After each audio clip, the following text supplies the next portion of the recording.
Visit us on the web at www.pyreneesvineyard.com to schedule a tasting or order our award-winning wines. That's PYRENEES vineyard.com. And don't forget to join us at the river.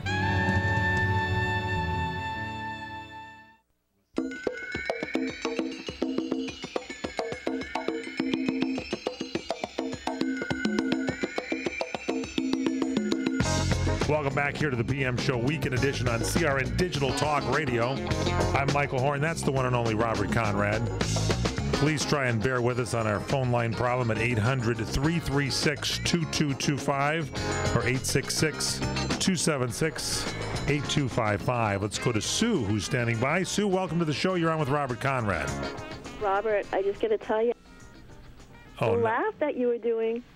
What's that? What, dear? I loved that little laugh that you were having for yourself because I was laughing right with you. Oh, thank you. Your laugh. Hey, and Sue, and here's another one, okay? Now, I'm going to share this with you because Mike's let it out about the Tom Cruise, so now I've got to share this. Okay. Do you know who it was that doubled me on the Wild West? This is the first time I've ever shared this. Nobody doubled you. Do you know who it was? Yeah, I know who it was, and now I'm trying to remember his name. His name was Michael Dunn. Michael Dunn? His name was Michael Dunn. Yep. Not the Michael Dunn that was Dr. Lovelace. Yeah. He doubled you? Yeah. Interesting. Yeah, he's 3'8", and he weighed 78 pounds. Same height as you. And then when he wasn't doubling me, he went over and doubled Tom Cruise. I mean, he had two guys that he was busy. I don't believe that. All right, what's up, Sue? I don't believe it. Sue, what's up? I'm just having a giggle because I think I could push Tom Cruise over, and I'm only 5'3", 180. He does his own stunts, Sue. I'm telling you, he does his own stunts. I know. I just can't think of him seriously. So I'm not comparing him to Robert Conrad. I'm just saying he does his own stunts. So you got to give him credit for that. I know, but I'll tell you. Stuntman's Hall of Fame. I wonder who that. He would know. Can we find him? Who?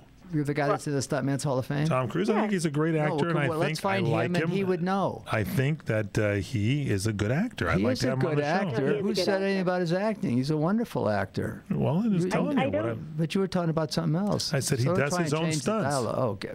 Yes. I don't think, well, this is my opinion. I don't think you could better a remake, having a remake of the Wild Wild West, because I think the original is classic. And the only one that could really play you is Shane, because he has your mannerisms, and he looks a lot like you. Yeah, he'd do it, too. All right, what's on your mind, good looking? Come on. I want to know how you got the part on Hawaii and I. How did that all come about?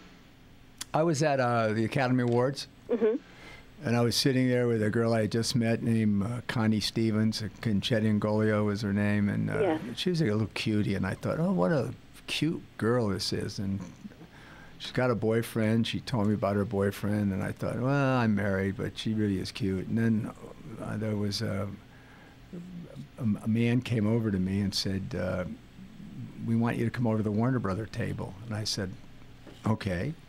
And I walked over there, and there sat the Warner Brother executives, and Hugh Benson, who was in charge of television, he and Bill Orr. Bill Orr was his boss, actually. So we want you to have your agent get in touch with us. We've watched you tonight, and you might be right for a part we have in an upcoming television series called Hawaiian Eye. And I said, that sounds very exciting. Now, for you to get access to the studio, you have to have your agent call so you can get on the lot. I said, excuse me, sir, I am on the lot. I've been under contract to you now for quite a while. And they went, oh, you're under contract to us? And I said, yeah. So that's how that all started. When did they start phasing out actors that were on contract with studios? Do you have any idea? Yeah, they blew us all out in '64. Connie Stevens and I were the last two remaining contract players. I thought you were one of the last. Yeah, we were the last two, actually. Okay. Because it kind of, I mean, I don't know how hard, I mean, do you think it's harder today?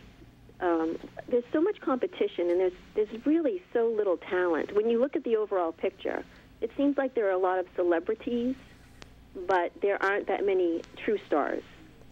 I'm just wondering, for fighting for roles, at least if you were under contract, you had something. Yeah, if you were under contract, you were submitted, and you made chump change. I made 315 a week. Wow. Starring in Hawaiian Eye. So did they bump you up? How many months into the show did they bump you up? They bumped me up after a year and a half to $650 a week. Okay. And then when I went to Spain, they bumped me up to $1,000 a week. It was my 5th year. And 6th year, 7th year. And they bumped me up to $1,050, and they were getting $5,000, loaning me out to Manuel Goyanes, the producer of the movie La Nueva Cenicienta. Oh, okay. So that was back in the day. There were 74 of us under contract, and then in 64 there were 2. Wow, that's amazing. Yeah, it is. So anyway, that's how it was then. And you got a beautiful dressing room. You could drive on the lot.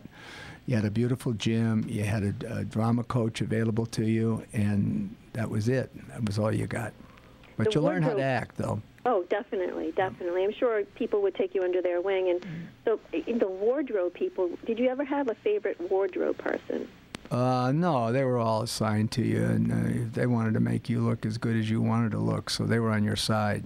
So Well, I mean, they always made you look. I remember my grandfather used to just. He did vaudeville back in the day, and he was a tap dancer, and he used to just love your costuming because you had such a. He used to just comment on your physique, how perfect it was. Well, I was happy. I was happy with the people that were doing the costuming. Yeah, they just knew how to fit you and put you in the right type of wardrobe. They cared about us. They cared about us, and they cared about Tom Cruise. He was someone else they cared about. Anyway, anything else, dear? No, I'm going to let you go. Thank you. Having a fun night and back to dinner for me. All right, sweetheart. Thanks for your call. You take care now. All right, sweetheart. Bye, Mike. Bye. Thanks, Bye, Sue. Monique. Bye. 800-336-2225. We got a line open. 800-336-2225. Give us a call. Let's see if we can get this caller in. Hi, who's this? It's Bridget again. I keep trying. Good. I'm glad, Bridget. You got in on the right line Bridget, this time. you made it. How are you, my Bridget? God. From the UK. I'm already online. I'm so glad that you made it. You thought you were very online, much. but you weren't. But you are now. Heat it up. Lovely. What's on your mind for Bob? Well, I'm sorry to hear that you are not feeling too good, for one thing, sir. Thank you. Thank you. And I hope you're looking after yourself. I am. I'm trying. It's just one of those things. It'll get better. I see that Monique is still around. Yeah, Monique's here for a month and a day. I am teaching her niece acting.